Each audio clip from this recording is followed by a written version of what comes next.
Magandang gabi po, Luzon, Visayas at Mindanao. Nauwi sa pamamaril ang pag-rest back ng isang ama sa anak niyang sinaktan umano sa Liga ng Basketball sa Pasig. Nang kokomprontahin na kasi niya ang mga nanakit, maging siya raw ay pinagtulungan kaya bumunot na siya ng baril. 3 ang nasugatan sa nahulikam na gulo. Tunghayan yan sa aking eksklusibong pagtutok. Makaraang malamang nasaktan sa larong basketball ang menor de edad na anak, rumesbak ang ama nito. Ang lalaking nakakulay itim na jacket sa CCTV video na ito. Palakad-lakad siya at tila nag-aabang. Ilang saglit pa, nakasalubong niya ang mga umunoy nanakit sa anak. Tinangka niyang hawakan ng isa pero mabilis na nakatakas. Hinabol niya ito ng tingin hanggang sa isa pang lalaki ang tumulak sa kanya. Nang mapaatras, sinuntok siya ng isa pang lalaki. Napaupo siya at binato ng helmet ng isa pa.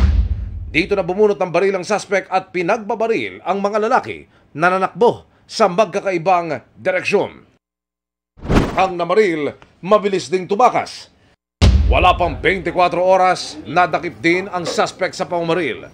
3 ang nasugatan na nasa mabuti ng kalagayan. Sa tulong ng ating mga informants, yung ating mga witnesses doon na gustong masolve ang problema, nakipagtulungan sa amin, and then sa tulong din ng mga CCTV, nag-backtracking kami. Sabi ng suspect, ipinagtanggol lang niya ang kanyang anak nang magkapisikalan daw ang anak at mga kalaro sa basketball. Ginawa ko, sumuko na lang po para po wala na pong mangyaring masama po sa pamilya ko. Yun lang po, bilang ama, kaya po nagawa yun. Kakasuhan din daw nila ang nanakit umano sa kanyang anak. Attorney ko na lang po makakasagot po niyan.